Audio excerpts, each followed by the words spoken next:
నమస్కారం NSTV news కి స్వాగతం. నా పేరు సంధ్య. ముందుగా వార్తల్లోని ముఖ్యాంశాలు. కాకినాడ మెడికవర్ ఆసుపత్రి వైద్యులు అరుదైన శస్త్రచికిత్సను విజయవంతం చేశారు. తలలోని రక్తనాళాలకు రక్తం గడ్డకట్టి ఉన్న వైద్యాన్ని తలకు ఎటువంటి గాయం చేయకుండా ఈ శస్త్రచికిత్సను విజయవంతంగా వారు నిర్వహించారు. ఈ చికిత్సకు సంబంధించిన వివరాలను మెడికల్ ఆసుపత్రి సెంటర్ హెడ్ ఎన్ ఆంజిబాబు ఈ సందర్భంగా ఆయన మాట్లాడుతూ, తల తిరగడం, బాధించడం ఎక్కువగా రావడంతో ఒకరు ఆసుపత్రికి వచ్చారన్నారు.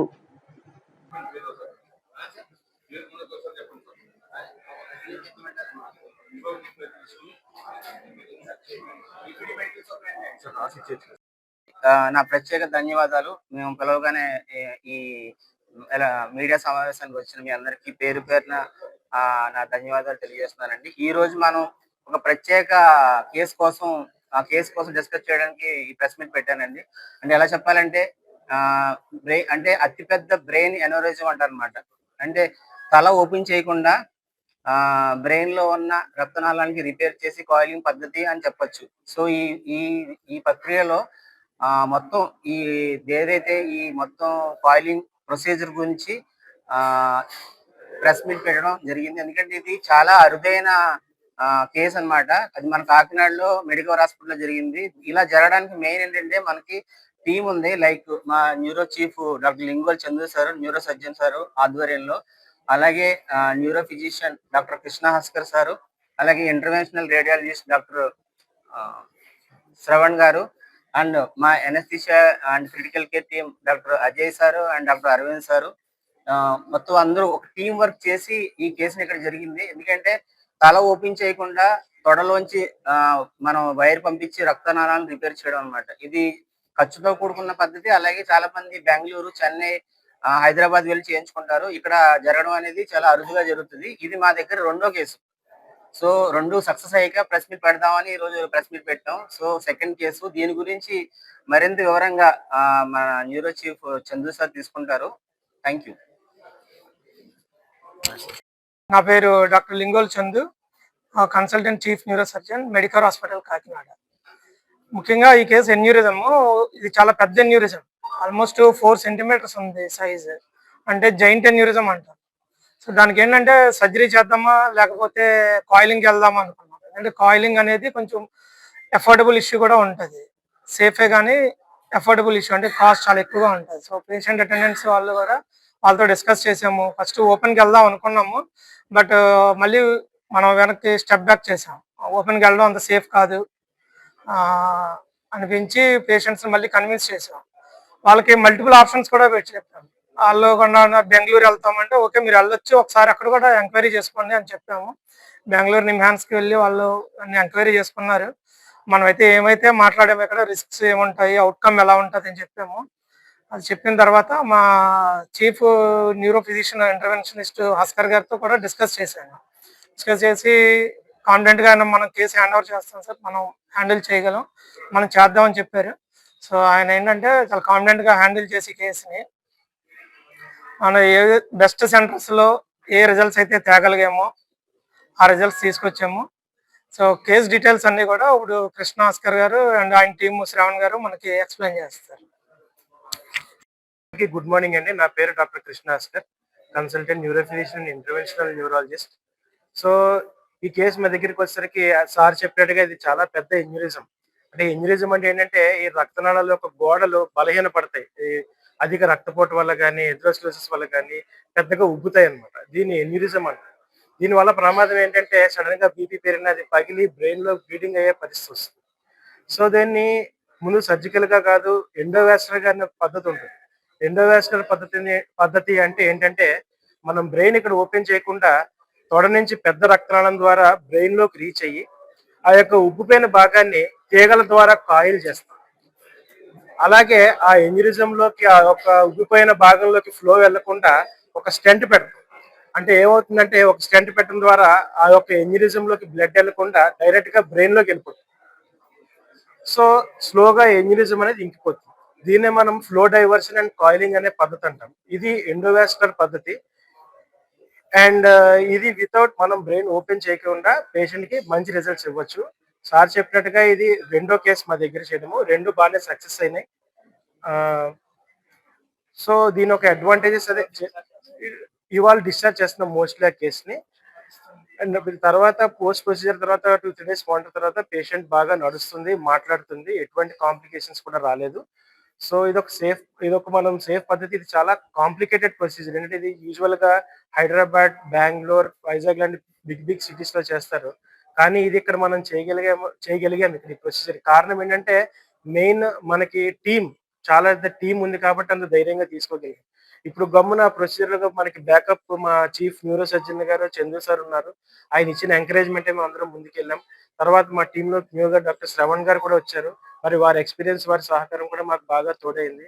అట్ సేమ్ టైం ఆ ఎనస్థీసియా ప్రొసీజర్ చేస్తున్నంత సేపు కూడా ఆ ఒక దాదాపు ఉన్న టైం కూడా intensive team and critical care team కూడా చాలా అద్భుతమైన సపోర్ట్ ఇచ్చింది. ఆ పేషెంట్ ఆపరేషన్ అయిన 3-4 డేస్ కూడా critical care team, neuro surgery గారు, మేము, తర్వాత డాక్టర్ శ్రవణ్ గారు కూడా చాలా కేర్ఫుల్ గా క్రిటికల్ గా టీం మేము చేసి ఒక 2 కేసులు సక్సెస్ఫుల్ గా చేయగలిగాం ఈ ఊర్లో. ఈ ఊర్లో మెయిన్ ప్రాబ్లం చెప్పినట్టయితే ఖర్చుతో కూడింది. అయినా కానీ మేము పేషెంట్స్ బాగా కౌన్సిల్ చేసాము. సెకండ్ ఒపీనియన్ వాళ్ళు నిమ్మెన్స్ కి, శ్రీ చిత్రకి వెళ్ళారు, వాళ్ళు ఇక్కడే చేయించుకున్నారు. అండ్ మాకు మెయిన్ ఏంటంటే మా సెంటర్ హెడ్ అంజిబాబు గారు కూడా చాలా ఎంకరేజ్మెంట్ గా సార్ ఇక్కడ చేయండి అని, నేను ఉన్నానని చెప్పి మా అందరిని ఎంకరేజ్ చేయడంలో ఆయన ఎప్పుడు ముందుంటారు. సో ఎస్, అందరికీ కూడా మా టీం అందరికీ కూడా చాలా థ్యాంక్స్ సపోర్ట్ చేసినందుకు. అండ్ అటువంటి టఫ్ ప్రొసీజర్ ఇక్కడ చేయగలిగాము అంటే డెఫినెట్ గా ఇది ఒక టీం సపోర్ట్ ఉండడం వల్ల. అండ్ చాలా ఆనందంగా ఉంది. మేము ఇద్దరు పేషెంట్స్ మేము మంచి రిజల్ట్ ఇవ్వగలిగాం టీం ద్వారా. So thank you. అందరికీ నమస్కారం అండి. నా పేరు డాక్టర్ శ్రావణ్. నేను neuro and vascular interventional radiologist. ఇప్పుడు ఈ పేషెంట్ గురించి మాట్లాడడానికి వస్తే, ఈ పేషెంట్ ఉన్న ప్రాబ్లం బ్రెయిన్ కి రక్తనాళాలు ఎలా ఉంటాయి, ఆ రక్తనాళంలో ఉబ్బరం వచ్చిందనమాట. దానికి మనం ఏంటంటే ప్రతి కంప్లైంట్ కి మనం రకరకాల ట్రీట్మెంట్స్ ఉంటాయి. అలాగే ఈ ఉబ్బరానికి 2 రకాల ప్రొసీజర్స్ చేసుకోవచ్చు. ఒకటి ఇందాక చెప్పినట్టుగానే ఒకటి ఓపెన్ సర్జరీ, లేదంటే ఎండోవాస్కులర్ సర్జరీ. ఈ ఓపెన్ సర్జరీ అంటే పుర్రె ఓపెన్ చేసి లోపలికి వెళ్ళి ఆ రక్తనాళంలో ఎక్కడైతే బుడగలాగా వచ్చిందో దాన్ని క్లోజ్ చేయడం. ఎండోవాస్కులర్ సర్జరీ అంటే ఏంటంటే మనం ఇప్పుడు బ్లడ్ శాంపిల్ తీసినప్పుడు నీడిల్ పెట్టి లోపలికి జస్ట్ శాంపిల్ ఎలా తీస్తామో, అలాగే ఆ నీడిల్ కన్నా కొంచెం లావుగా ఉండే నీడిల్ తొడ దగ్గర పెట్టి, ఆ తొడ దగ్గరలో ఉండే రక్తనాళంలో పెట్టి, దాని ద్వారా వైర్స్, ట్యూబ్స్ ద్వారా మనం ఎక్స్రేలో చూసుకుంటూ మనకి ఎక్కడ ప్రాబ్లం ఉందో అక్కడ దాకా ఈ వైర్స్ ని, ట్యూబ్స్ ని తీసుకెళ్లి, మనకి సపోజ్ ఈ పేషెంట్ కి వచ్చేసరికి మనకి బ్రెయిన్ లో ఉన్న రక్తనాళానికి ప్రాబ్లం కదా, ఈ ఎక్స్రేలో చూసుకుంటూ ఈ తొడ దగ్గర పెట్టిన సూద్ ద్వారా మనం వైర్స్, ట్యూబ్స్ ని తీసుకెళ్లి అక్కడ ఎక్స్రేలో చూసుకుంటూ మనం వెళ్లాల్సిన చోటుకి వెళ్ళిన తర్వాత అక్కడ ట్రీట్మెంట్ చేసి బయటకు రావడం అనమాట.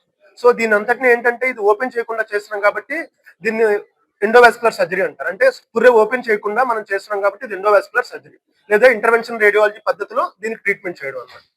నెక్స్ట్ ఇంకోటి ఏంటంటే అన్నిసార్లు ఎప్పుడు ఓపెన్ సర్జరీ చేయాలి, ఎప్పుడు ఎండోవాస్కులర్ సర్జరీ లేదా ఇంటర్వెన్షన్ రేడియాలజీ పద్ధతిలో ట్రీట్ చేయాలి. మనకి ఏంటంటే ఇప్పుడు ఇందాక చెప్పాను కదా, 4 రక్తనాళాలు ఉంటాయి బ్రెయిన్ కి మెయిన్. సో మన దగ్గరకు వచ్చిన పేషెంట్ కి ఏ రక్తనాళంలో ప్రాబ్లం ఉంది, అది ఎక్కడుంది, ఆ రక్తనాళం మొదట్లో ఉందా, చివర్లో ఉందా, లేదంటే ఆ ఉబ్బిన సైజ్ ఎంత ఉంది, దాని షేప్ ఎలా ఉంది, ఇవన్నీ చూసుకుని పేషెంట్ ని ఓపెన్ సర్జరీ ద్వారా ట్రీట్ చేయాలా, లేదంటే ఎండోవాస్కులర్ సర్జరీ ద్వారా ట్రీట్ చేయాలో చూసుకోవాలి. ప్రతి పేషెంట్ కి ఓపెన్ సర్జరీలో చేయలేము, ప్రతి పేషెంట్ కి ఎండోవాస్కులర్ సర్జరీలో కూడా ట్రీట్ చేయలేము అనమాట. So patient to patient base చేసుకుని మనం ఒక అండర్స్టాండింగ్ వచ్చి ఒకసారి, లేదంటే మేము సర్జన్ తో డిస్కస్ చేసుకుని మీరు చేస్తే బాగుంటుంది, మీకు ఏమేం ప్రాబ్లమ్స్ ఉంటాయి, మేము చేస్తే మాకేం ప్రాబ్లమ్స్ ఉంటాయి అని డిస్కస్ చేసుకుని పేషెంట్స్ కూడా 2 ఆప్షన్స్ చెప్పి, ఇలా చేస్తే ఈ ప్రాబ్లం రావచ్చు, ఇలా చేస్తే ఈ ప్రాబ్లం రావచ్చు అని అన్ని చెప్పుకుని అందరం కలిసి చేయాల్సిన ట్రీట్మెంట్ ఇది. మన హాస్పిటల్లో ఏంటంటే ఇందాక చెప్పినట్టుగానే ఇలా ఓపెన్ సర్జరీస్ చేసే చందు సార్ ఉన్నారు. తర్వాత ఇంటర్వెన్షనల్ రేడియాలజీ లేదా ఎండోవాస్కులర్ సర్జరీలో పద్ధతిలో చేసే ట్రీట్మెంట్ చేయడానికి హస్కర్ గారు ఉన్నారు, నేనున్నాను. ఓకే, నెక్స్ట్ ఈ పేషెంట్ కి ఏంటంటే ఎండోవాస్కులర్ సర్జరీ ఎలాగా చేయడం జరిగింది. ఇది చేసే టైంలో కూడా మేము అనుకున్నట్టుగా ఎప్పుడు సక్సెస్ అవడానికి గ్యారంటీ లేదు. చేసే టైంలో ఒకసారిగా అది రక్తనాళం చిట్లిపోవడము ఇవన్నీ ఛాన్స్ ఉంటుంది. సో దానికి మాకు కూడా ఏంటంటే సర్జన్ బ్యాకప్ ఉండాలన్నమాట. ఎనీ టైం సపోజ్ ఇప్పుడు మనకి కడుపులో ఒక క్యాన్సర్ గడ్డ ఉన్నది, దానికి లాప్రోస్కోపిక్ పద్ధతిలో సర్జరీ చేద్దాం అనుకుంటాం. లాప్రోస్కోపిక్ సర్జరీ అంటే చిన్న కీ హోల్ ద్వారా లోపలికి వెళ్ళి ఆ కంతిని, క్యాన్సర్ గడ్డ ఏదో ఉందో తీయడానికి అనుకుంటాం. ఆ తీసే టైంలో ఒక్కొక్కసారి మనకి ప్రాబ్లం వచ్చి ఆ లాప్రోస్కోపిక్ పద్ధతిలో అంటే పొట్టంతా కోసి లోపలికి తీసే పద్ధతిలో చేయలేకపోతే దాన్ని ఓపెన్ సర్జరీలోకి మార్చుకోవాల్సిన అవసరం పడవచ్చు. అంటే మొత్తం పొట్ట కోసి తీసే అవకాశం పడవచ్చు అనమాట. అలాగే మేము చేస్తున్నప్పుడు కూడా ఏమైనా ప్రాబ్లం వస్తే మాకు న్యూరో సర్జన్ అవసరం పడుతుంది. అంటే వెంటనే చేస్తున్న ప్రొసీజర్ టైంలో మాకు ప్రాబ్లం వస్తే ఈ ఓపెన్ సర్జరీ చేసే సార్ ఉన్నారు కాబట్టి మేము ధైర్యంగా ముందుకెళ్ళాలనుకుంటున్నాం. అలాగే ప్రొసీజర్ టైంలో పేషెంట్ బీపీ, హార్ట్ రేటు చాలా కంట్రోల్ గా ఉండాలి. ఎందుకంటే ఆల్రెడీ రక్తనాళం అక్కడ వీక్ గా ఉందన్నమాట. ఎక్కువ బీపీ పెరిగినా చేసినా మళ్ళీ ఇంకొకసారి బ్లీడింగ్ అవ్వడము ఈ ప్రమాదం ఉంటుందన్నమాట. దీనికి ఏంటంటే మనకి anaesthesia critical care team support చాలా అవసరం అన్నమాట. సో ఈ పేషెంట్ కి ఏంటంటే మనం ఎండోవాస్కులర్ పద్ధతిలో ట్రీట్ చేసాము.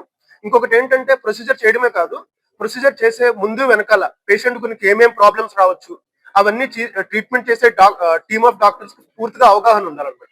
సో ఆ అవగాహన ఉన్నప్పుడే పేషెంట్ కి ఏమేం ప్రాబ్లం రావచ్చో ముందుగా మనం ప్రిపేర్ అయి ఉండడం. ప్రొసీజర్ చేసిన తర్వాత స్టంట్ పెడితే లేదంటే ఒక 24 గంటల్లోనూ 48 గంటల్లోనూ స్టంట్ బ్లాక్ అయితే దానికి పేషెంట్ కి ఏం కంప్లైంట్ వస్తుంది, దానికి ఏం ట్రీట్మెంట్ చేయగలము అన్ని కూడా ప్రిపేర్ అయి ఉండాలన్నమాట. సో మాకు అందరూ టీం అందరూ ఉండడం, anaesthesia team, neuro surgery team, ఇలా ఇంటర్వెన్షన్ నా కొలీగ్ ఇలా డాక్టర్ హస్కర్ వీళ్ళందరూ ఉండడంతో ఈ పేషెంట్ కి చాలా ఏ ప్రాబ్లము లేకుండా చాలా సాఫ్ట్ గా ప్రొసీజర్ అయిపోయింది. ప్రొసీజర్ తర్వాత మా ప్రొసీజర్ సోమవారం నాడు చేసాము. మంగళవారం, బుధవారం కూడా పేషెంట్ ఐసీయూలో ఉన్నారు. ఐసీయూలో కూడా చాలా క్లోజ్ గా చూసుకున్నాము. ఏ చిన్న కాంప్లికేషన్ కూడా లేకుండా ప్రొసీజర్ ముందు అంటే మత్తు ఇచ్చే ముందు పేషెంట్ ఎలా ఉన్నారో మత్తులో బయటకు వచ్చిన తర్వాత కూడా ఏ ప్రాబ్లమ్ లేకుండా, అంటే చెయ్య కాలు వీక్నెస్ రావడం కానీ అలా ఏం కొత్తగా ఏమి రాకుండా ముందు ఎలా ఉన్నారో సేమ్ అలాగే తర్వాత కూడా ఉన్నారన్నమాట. అసలు చిన్న కాంప్లికేషన్ కూడా జరగకుండా జరిగింది. నెక్స్ట్ ఇదేంటంటే ఇంకొక 2 ఇష్యూస్ చెప్పాల్సినవి. ఒకటి కాస్ట్ గురించి, ఒకటి అసలు కాకినాడలో చేయొచ్చా హయ్యర్ సెంటర్ కి తీసుకెళ్లాలా.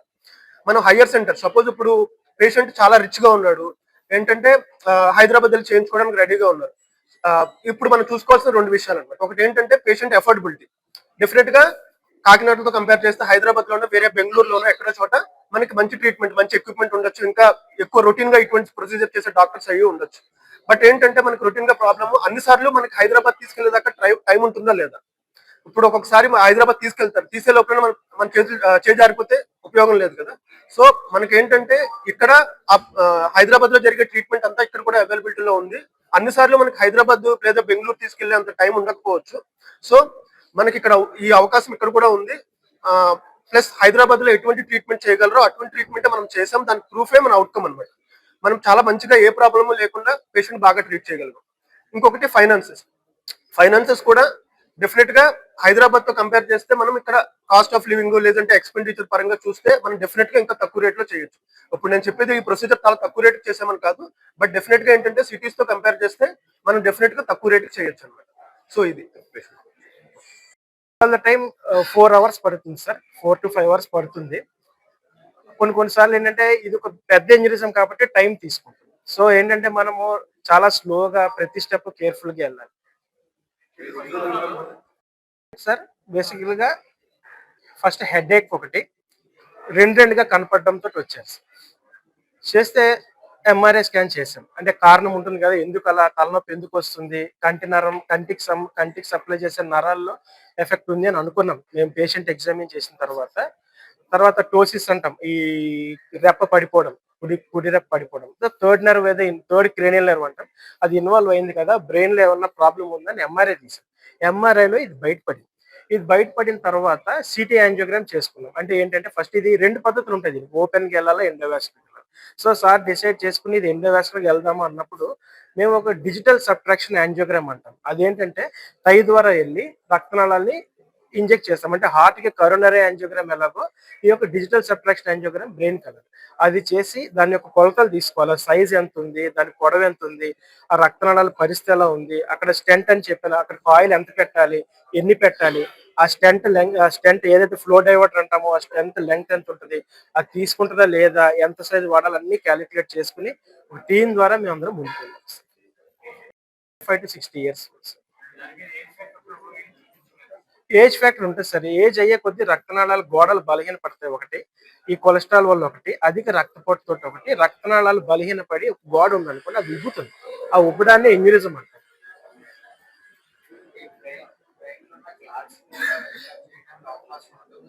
ఉంటుందండి. బ్రెయిన్ లో ఉన్న క్లాట్స్ సాధారణంగా స్ట్రోక్, ఇస్కీమిక్ స్ట్రోక్ అంటాం. ఇస్కీమిక్ స్ట్రోక్ అంటే క్లాట్స్. సో ఈ యొక్క ఎన్యూరిజం పగిలింది అనుకోండి, బ్రెయిన్ లో బ్లీడ్ అవుతుంది. ఆ బ్లీడ్ అయినప్పుడు మెడికల్ మేనేజ్ చేసుకుని మనం అప్రోప్రియేట్ ఇమేజింగ్ చేసుకుని సిటీ యాంజియోనా డిఎస్ఓ చేసుకుని అది క్లిప్పింగ్ చేయాలా లేదా ఈ పద్ధతిలో చేయాలనేది టీమ్ డెసిషన్ మీద ఆధారపడుతుంది. ఏంటంటే స్ట్రోక్ లా ప్రజెంట్ అవగానే యూజువల్ గా ప్రతి స్ట్రోక్ కేస్ కి మనం యాంజియోగ్రామ్ చేస్తాం. యాంజియోగ్రామ్ లో ఇది బయటపడుతుంది. యాంజియోగ్రామ్ స్ట్రోక్స్ అనుకుంటాం కదా, నిన్న కూడా ఒక కేసు వచ్చింది, బట్ వాళ్ళు బాగా లేట్ అయిపోయింది. సో మనం రెగ్యులర్ గానే హ్యాండిల్ చేస్తున్నాం. ఈ సమావేశం ద్వారా మనం కూడా తెలియజేస్తున్నాం ఏంటంటే, అన్ని ఐడియల్ గా సెటప్ ఉన్న సెంటర్ కి మనం తొందరగా వెళ్ళగలిగితే, similar aneurysm case 7th day వచ్చాయి, అప్పటికి మనం చేయలేని పరిస్థితి. 7th డేకి లోపల జరగాల్సిన డ్యామేజ్ అని జరిగింది. సో పెద్ద యూజ్ ఉండదు అప్పుడు చేసిన, ఎందుకంటే వాళ్ళు చిన్న హాస్పిటల్ తిరిగి ఇక్కడికి వచ్చారు. వాళ్ళు ఉండేది కూడా కాకినాడలోనే. సో ఏంటంటే మనం ఎర్లీగా మెడికల్ వరకు రాగలిగితే ఇక్కడ ప్రతి డిపార్ట్మెంట్ అవైలబుల్ గా ఉంటుంది కాబట్టి, యాంజియోగ్రామ్ దగ్గర నుంచి డిఎస్ఏ అంటే ఇప్పుడు హార్ట్ ఎలాగైతే యాంజియోగ్రామ్ చేస్తారో అలాగే బ్రెయిన్ కూడా యాంజియోగ్రామ్ చేస్తారు. అది ఉంది, సిటీ యాంజియోగ్రామ్ ఉంది. ఇంటర్వెన్షన్ స్పెషలిస్ట్ భాస్కర్ గారు ఉన్నారు, శ్రవణ్ గారు ఉన్నారు, న్యూరో సర్జన్ నేను ఉన్నాను.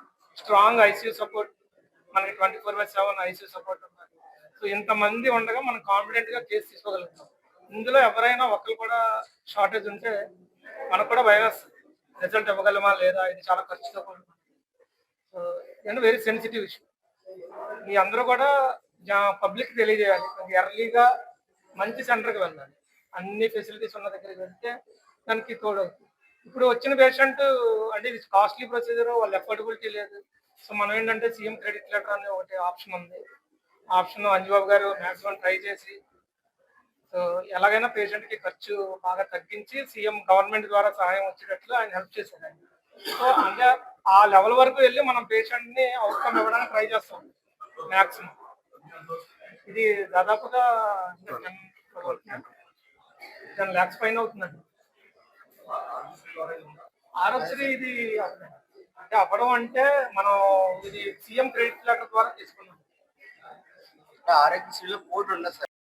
ఫస్ట్ థింగ్, అది చిన్న బ్లడ్ క్లాట్, పేషెంట్ బాగానే మాట్లాడుతున్నారు. ఉన్న ప్రాబ్లమ్స్ కూడా అంటే చిన్న మాట నెట్ వస్తుంది, కాళ్ళు చేతులు బాగానే కదిలిస్తున్నారు. స్కాన్ లో అంత పెద్ద బ్లడ్ క్లాట్ లేదు అంటే యూజువల్ గా మెడిసిన్ తోనే మనం ట్రీట్మెంట్ ఇస్తాం. అలా కాకుండా పెద్ద బ్లడ్ క్లాట్ ఉంది, పేషెంట్ రోజు రోజుకి డిటీరియట్ డౌన్ అయిపోతున్నారు, అలాంటప్పుడు స్కాన్ చేసుకుని బాగా పెద్ద ఉన్నప్పుడు సర్జరీ కాదు. ప్రతి స్ట్రోక్ కేసు, ప్రతి బ్రెయిన్ లో ఉన్న బ్లడ్ క్లాట్ కి సర్జరీ అవసరం లేదు. చెప్పండి.